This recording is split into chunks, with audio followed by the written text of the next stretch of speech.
Management through a very good story. So आज हम लोग पढ़ेंगे प्रिंसिपल्स ऑफ मैनेजमेंट जो कि हेनरी फेयोल ने दिए थे. नाउ स्टार्टिंग विद प्रिंसिपल्स क्या होते हैं. प्रिंसिपल्स क्या होते हैं, राइट. सो प्रिंसिपल्स जो होते हैं कुछ स्टेटमेंट्स होते हैं जो कि फंडामेंटल ट्रूथ होते हैं, बेसिक ट्रूथ होते हैं, एंड उनके बीच में कॉज एंड इफेक्ट का रिलेशनशिप होता है. जैसे कि फॉर एग्जाम्पल अगर आप एक एप्पल को फेंकोगे, if you drop an apple it will fall. तो ये क्या है, ये एक प्रिंसिपल है, ये काफ़ी बेसिक ट्रूथ को दिखाता है कि आप एक एप्पल को फेंकोगे तो वो गिर जाएगा, right. So this is a principal.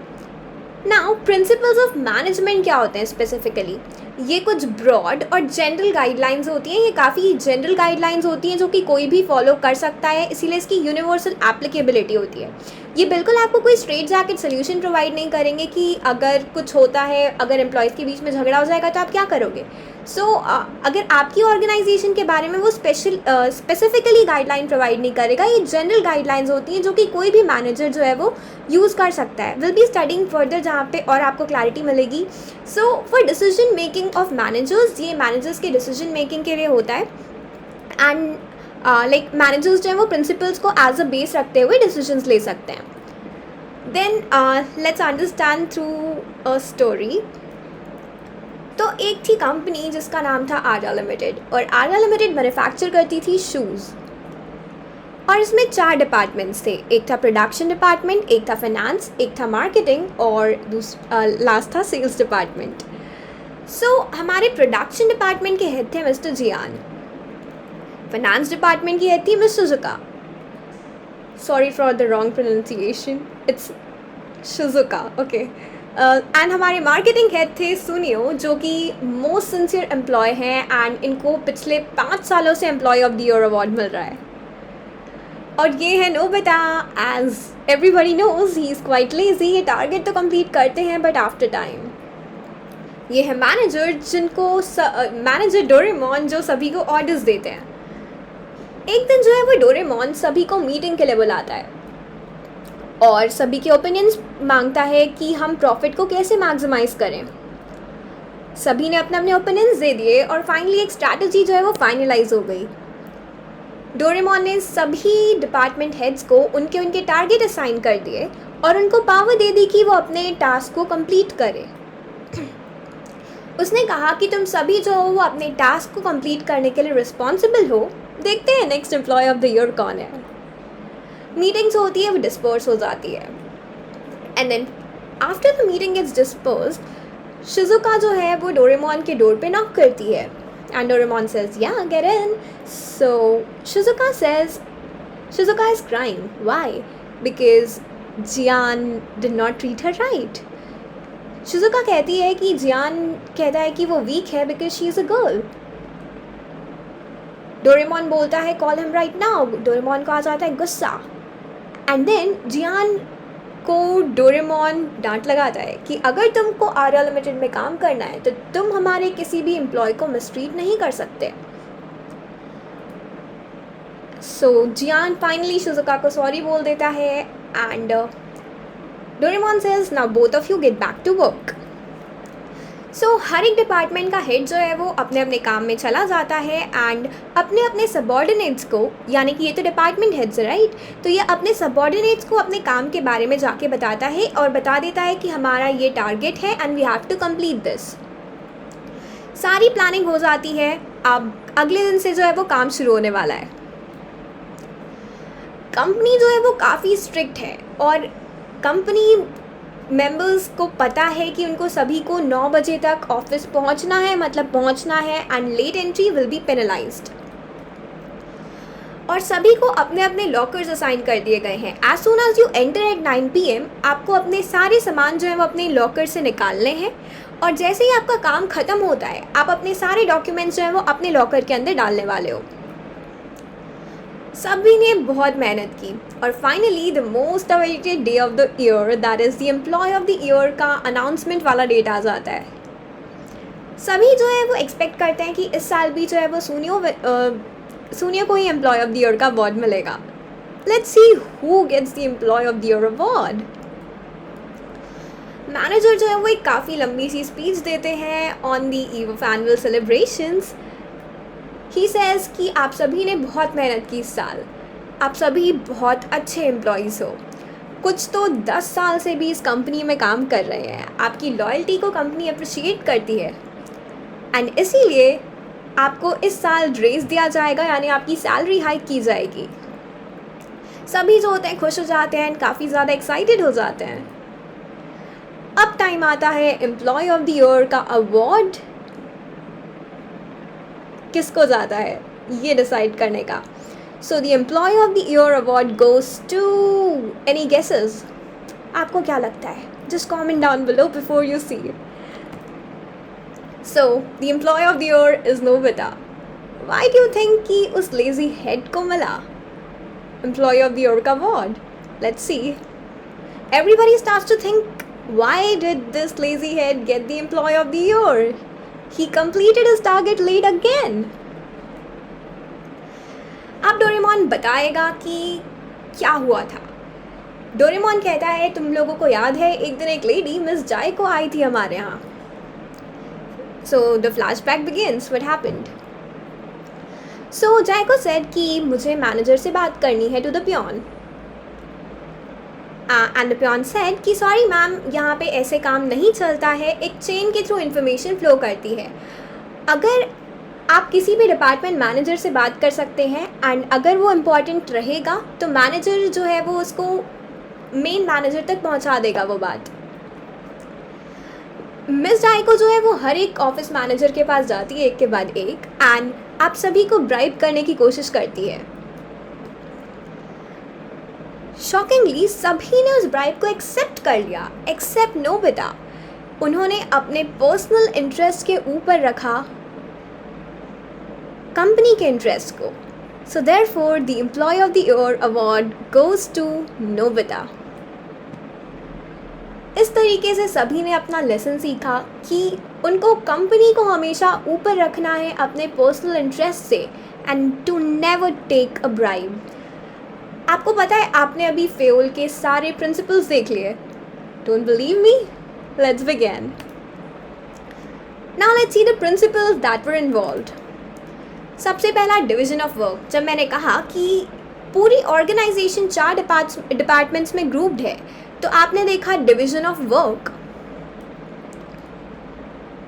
Division of work का क्या मतलब होता है कि पूरे काम को हम छोटे छोटे टुकड़ों में बांट देंगे और यूनिट्स में बांट देंगे, जैसे हमने अलग अलग डिपार्टमेंट्स में बांट दिया था। Instead of assigning the whole task to one person, यहाँ पे आपने देखा कि डिपार्टमेंट्स क्रिएटेड थे प्लस हर एक डिपार्टमेंट हेड का काम अलग अलग था।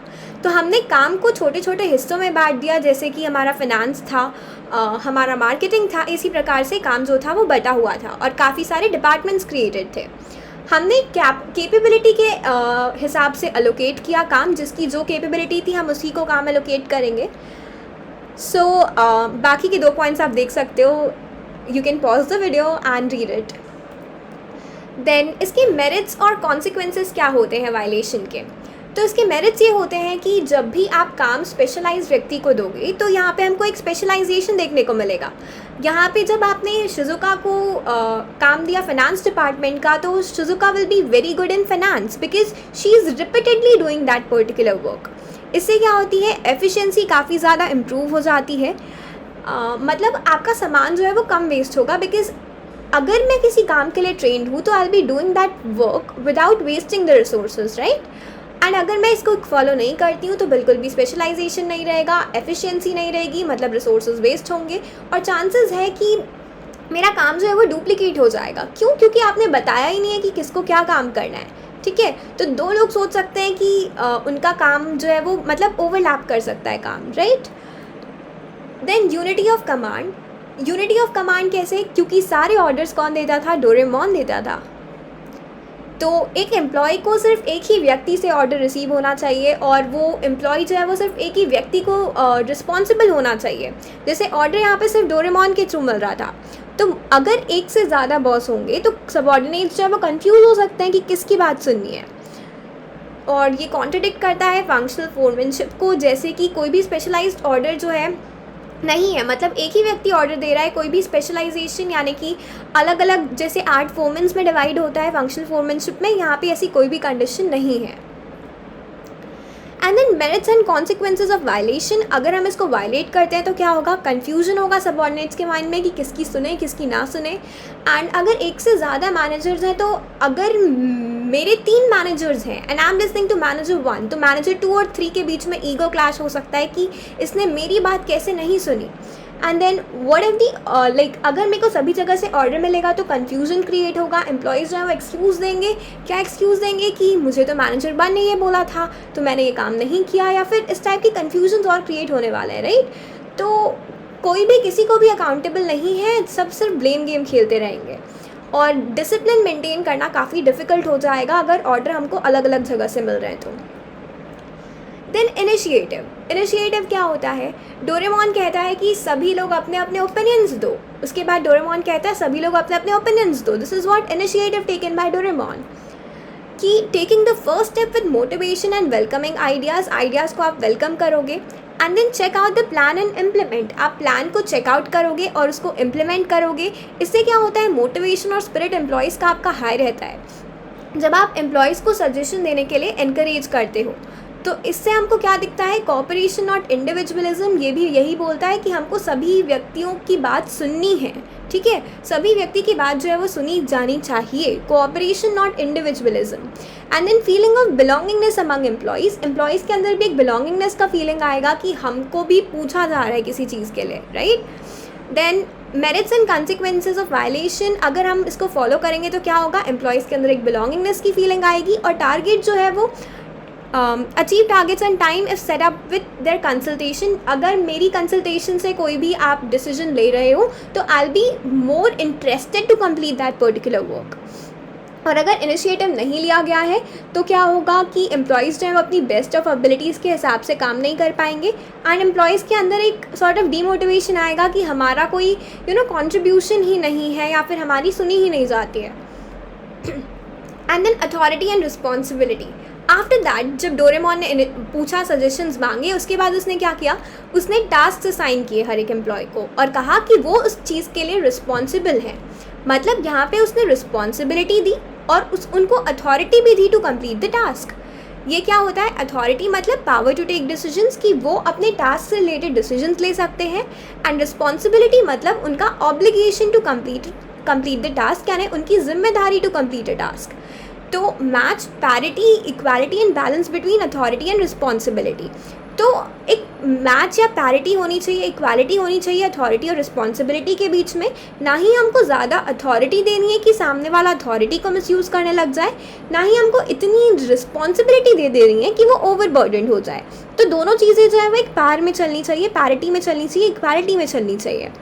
Allocation of authority as per work assign to the individual, जो आपने काम दिया है उसी हिसाब से आप उनको अथॉरिटी दोगे, and giving authority matching to the target और रिस्पॉन्सिबिलिटी ऑफ द एम्प्लॉयज़। तो अथॉरिटी भी उसी हिसाब से दोगे जो कि उनके टारगेट से रिलेटेड है। इसको अगर हम लोग फॉलो करेंगे तो क्या फ़ायदा होगा, कोई भी मिसयूज़ नहीं होगा अथॉरिटी का, मतलब ना ही हमने ज़्यादा अथॉरिटी दी है ना ही हमने ज़्यादा रिस्पॉन्सिबिलिटी दी है। तो helps in meeting responsibility on time, हमारी रिस्पॉन्सिबिलिटी जो है वो जल्दी फुलफिल हो जाएगी टाइम पे, क्योंकि आपने अथॉरिटी भी दे रखी है। कोई भी डिले नहीं होगा या फिर इनकम्प्लीशन नहीं होगा टास्क में, क्योंकि आपने उस सामने वाले को अथॉरिटी नहीं दी है कंप्लीट करने की। ना ही अथॉरिटी मिसयूज़ होगी क्योंकि आपने इतनी ज़्यादा एक्सेस अथॉरिटी भी नहीं दे दी है, और ना ही ओवरबर्डन होगा due to excess responsibility, right. Now moving on to the next thing, हम लोग देख सकते हैं यहाँ पे क्या हो रहा है। डोरेमोन सारे ऑर्डर्स दे रहा है and everybody has some authority to take decisions अपने अपने डिपार्टमेंट का। तो यहाँ पे हम लोगों को ओवरऑल देखने को मिल रहा है कि एक प्रॉपर सेंट्रलाइजेशन और डिसेंट्रलाइजेशन है। तो सारे इंपॉर्टेंट डिसीजंस यहाँ पे डोरेमोन ले रहा है और जो अथॉरिटी है वो डिपार्टमेंट हेड्स को दी गई है कि वो अपने डिपार्टमेंट को कंट्रोल करे, ठीक है। देन इसका मीनिंग क्या हुआ है, अगर हम लोगों को देखना है एकदम ही ज़्यादा डेप्थ में, तो सेंट्रलाइजेशन मतलब कंसंट्रेशन ऑफ अथॉरिटी और power in a few hands at the top level. तो कुछ मैटर्स में जैसे डोरेमोन के पास क्या है, अथॉरिटी है कि वही सिर्फ जो है वो डिसीजंस लेगा। एंड देन डिसेंट्रलाइजेशन मतलब evenly distribution of power at every level of management. हर एक लेवल ऑफ मैनेजमेंट में जब हम इवनली पावर डिस्ट्रीब्यूट कर देते हैं, that is what decentralization. Decentralization और डेलीगेशन के बीच में क्या डिफरेंस होता है, we have studied in, like if you have not studied it, आप ऑर्गेनाइजेशन के अंदर पढ़ोगे.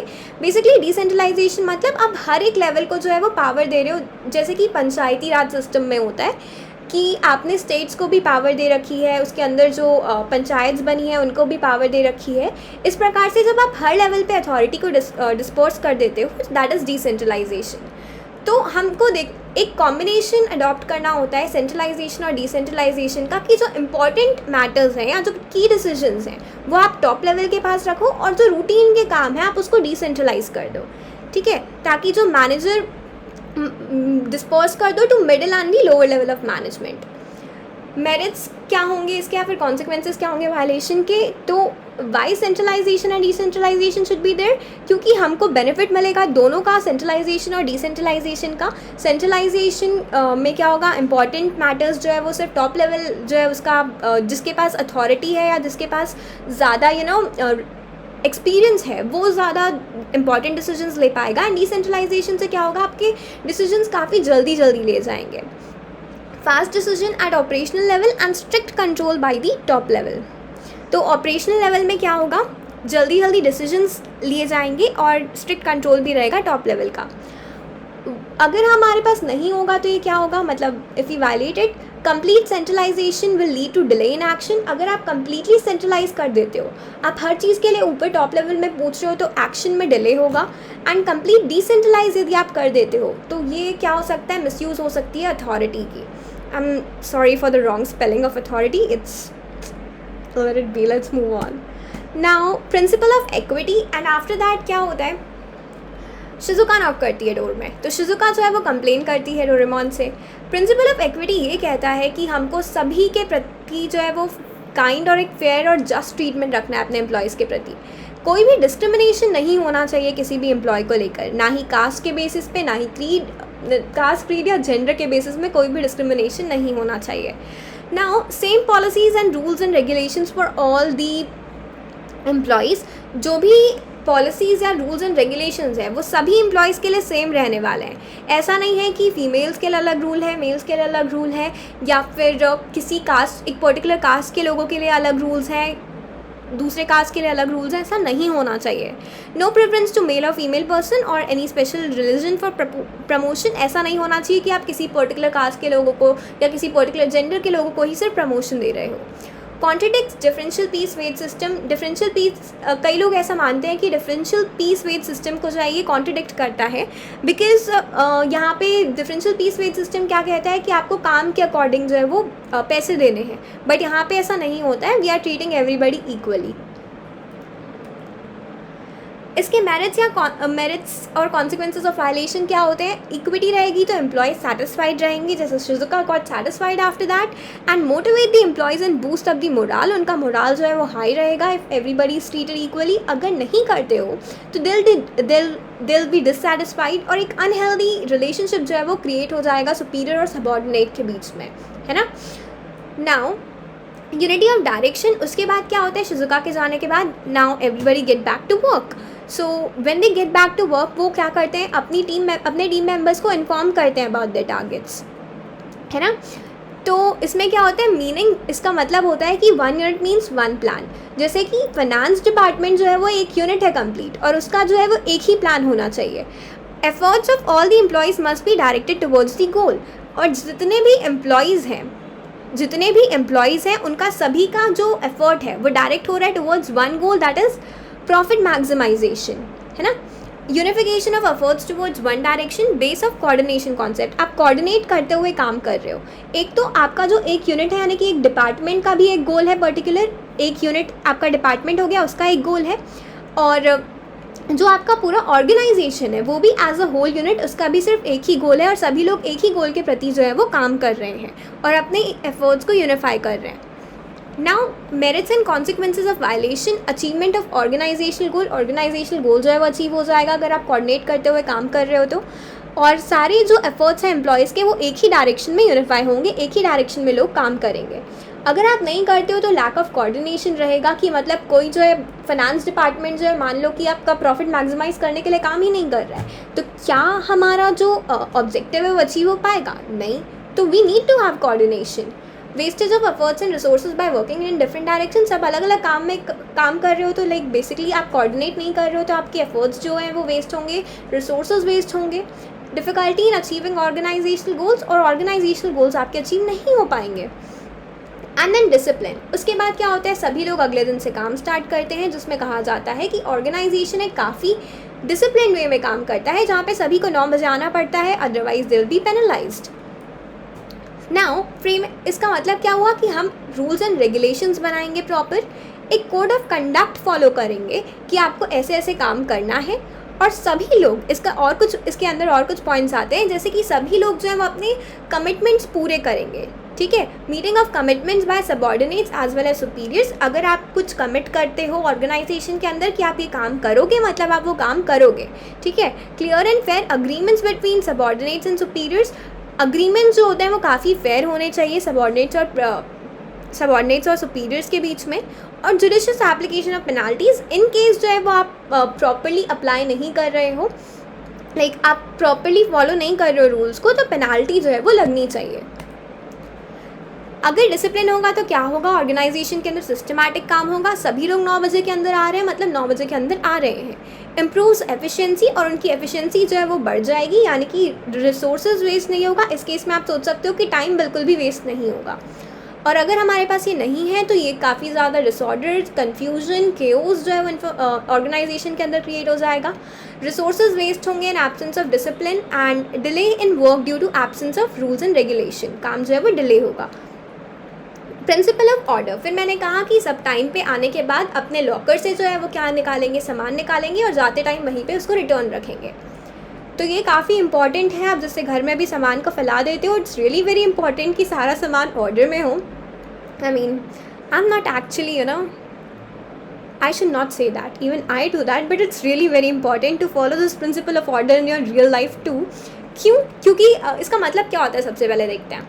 Fixed and right place for every man and material. हर एक मैन और मटीरियल के लिए एक फिक्स्ड और राइट प्लेस होनी चाहिए, कि अगर आपने कॉपी अपनी एक जगह से निकाली तो आपको वहीं पर उसको ले जाके रिटर्न रखना है। इससे क्या होगा, no wastage of time in search of person and material. कि अगर आप जो है वो किसी भी सामान को कहीं पे भी रख देते हो तो आप जो है ढूंढने में काफ़ी टाइम वेस्ट करते हो। आप पढ़ने बैठते हो, उससे पहले आप सामान खोजते हो, राइट। सो इससे क्या होता है, काफ़ी ज़्यादा टाइम वेस्ट होता है। Systematic and orderly arrangement of physical and human resources, एक ऑर्डरली अरेंजमेंट होगा। देखो, ऑर्गेनाइजेशन के केस में ह्यूमन बींग्स जो है वो भी अपनी ऑफिस में ही, केबिन में ही बैठे होने चाहिए। नहीं तो अगर किसी को फाइनेंस मैनेजर से काम है तो अब वो पूरे ऑफिस में घूमते रहेगा, ढूंढते रहेगा उसको कि वो कहाँ पे है, right. So fixed and right place for every employee, इसको हम लोग क्या कहते हैं, सोशल ऑर्डर कहते हैं, कि एक एम्प्लॉय के लिए भी राइट प्लेस होना चाहिए। And then fixed and right place for every material, कि अगर आपकी पेन जो है वो आपके ड्रॉर में रहती है, ठीक है, तो आप उसको वॉशरूम के अंदर नहीं लेके जाओगे। So everything should be in its right place. Then इसके मेरिट्स और कॉन्सिक्वेंसेस क्या होंगे वायलेशन के। सो मेरिट्स इसके ये होंगे कि आप जो है वो सामान ढूंढने में टाइम वेस्ट नहीं करोगे, और ना ही इंसानों को ढूंढने में टाइम वेस्ट करोगे। And then systematic working of the organization, organization जो है वो काफ़ी सिस्टमैटिकली जो है वो काम करेगी। अगर हम लोग नहीं करते हैं तो आप आधे से ज़्यादा टाइम क्या करोगे, सामान और इंसानों को ढूंढते रहोगे, और आप जो है वो कंटैक्ट नहीं कर पाओगे राइट लोगों को राइट टाइम पे। देन स्पिरिट डिकॉर्ड्स, उसके बाद क्या होता है, जिस दिन हम लोगों को employee of the year award देना था, उस दिन जो है वो डोरेमोन एक स्पीच देता है। Doraemon says that we are working very hard, so a manager should replace I with we. Doraemon ने ये नहीं कहा कि I am working very hard. He said we are working very hard. So this shows that a manager should replace I with we.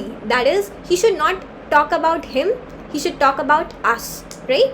So union is strength. Union is strength. Work with team spirit. आपको team spirit के साथ काम करना है. Follow principle of united we stand, divided we fall. इस principle को follow करना है. This principle was used in the movie Chak De. If you have watch this movie you know what team spirit is like.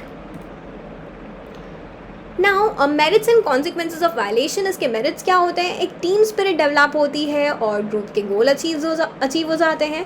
And team goal में not be achieve. अगर आप follow नहीं करोगे तो टीम के गोल्स अचीव नहीं होंगे. And no team spirit and more stress on individualism. तो अगर आप फॉलो नहीं करोगे तो टीम स्पिरिट नहीं होगा, तो सभी लोग अपने अपने बारे में सोचेंगे. And this is called what, individualism.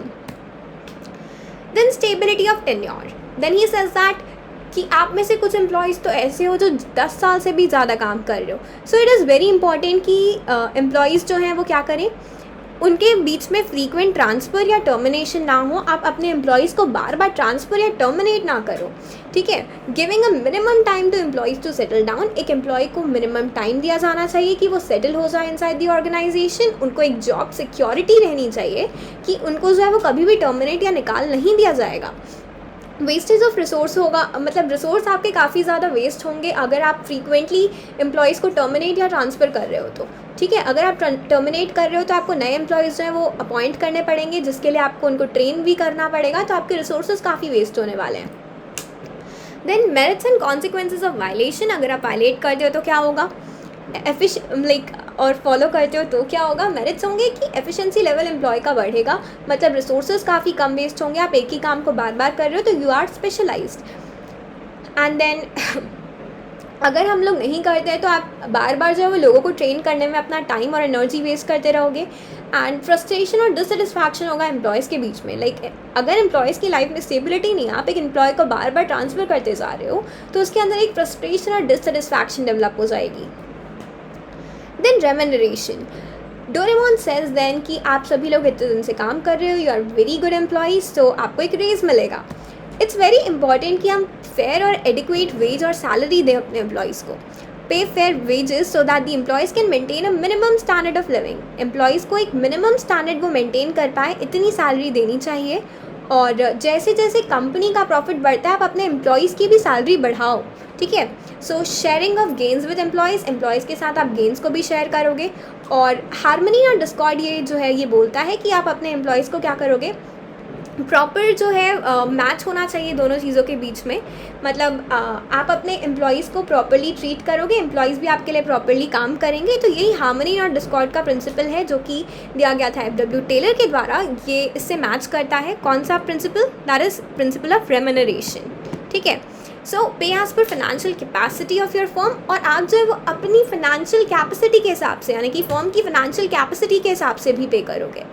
Employees are not working only for your happiness. मतलब वो सिर्फ आपकी ऑर्गेनाइजेशन के लिए की खुशी के लिए काम नहीं कर रहे हैं, वो अपनी सैलरी के लिए काम कर रहे हैं, राइट. सो इसके मेरिट्स क्या होंगे, एम्प्लॉयज़ जो है वो मोटिवेटेड रहेंगे और डिवोशन और कमिटमेंट के साथ काम करेंगे. और अगर आप प्रॉपर रेम्यूनरेशन नहीं देते हो तो ऑब्वियस सी बात है कि आपके एम्प्लॉयज़ काफ़ी डिससेटिस्फाइड रहने वाले हैं. Then principle of scalar chain. उसके बाद क्या होता है, the flashback starts. So he says कि जब पियोन को जय को बोलती है कि मेरे को मैनेजर से मिलना है, तो व्हाट डज द पियोन से कि कि एक प्रॉपर जो है वो ऑर्डर्स चलने वाला है, ठीक है. इन्फॉर्मेशन जो है वो प्रॉपर ऑर्डर के थ्रू जो है वो फ्लो करने वाली है. इसका मीनिंग क्या होता है, फॉलोइंग लाइन ऑफ अथॉरिटी और hierarchy of managers for communicating every information. I am so sorry. So एक प्रॉपर लाइन ऑफ अथॉरिटी और हायरार्की फॉलो होगी मैनेजर्स के बीच में इंफॉर्मेशन कम्युनिकेट करने के लिए, कोई भी है ना. सो जस्ट अ सेक, या सो एक फॉलो होगी लाइन ऑफ अथॉरिटी या हायरार्की कोई भी इंफॉर्मेशन कम्युनिकेट करने के लिए. आप जो है वो अपने सिर्फ इमीडिएट बॉस को रिपोर्ट करोगे, यानी कि एक प्रॉपर लैडर चलती है कि आप किसी से भी डायरेक्टली बात नहीं कर सकते. अ पियोन के not directly contact the manager, ठीक है. ये चीज़ कब होती है, ये सिर्फ तभी हो सकती है जब कोई इमरजेंसी आ जाती है. मान लो आज के दिन आग लग जाती है, तब जब वो पियोन को डायरेक्टली मैनेजर से भी बात करनी पड़े तो वो करेगा, right. So this is what gangplank. तो आप इसका डायग्राम बुक से ज़रूर देख लेना and just draw the diagram if this question ever comes in your examination. I am telling you, मेरे नंबर कट गए थे, तो you just do it, okay. Then merits and consequences of violation. इसके merits या consequences क्या होंगे violation के. तो इसके मेरिट्स ये होंगे कि इन्फॉर्मेशन जो है वो काफ़ी सिस्टमैटिकली फ्लो करेगी. इन्फॉर्मेशन कहीं से कोई भी किसी से भी बात नहीं कर रहा है, तो कोई और ना ही कोई कम्युनिकेशन गैप रहेगा ऑर्गेनाइजेशन के अंदर.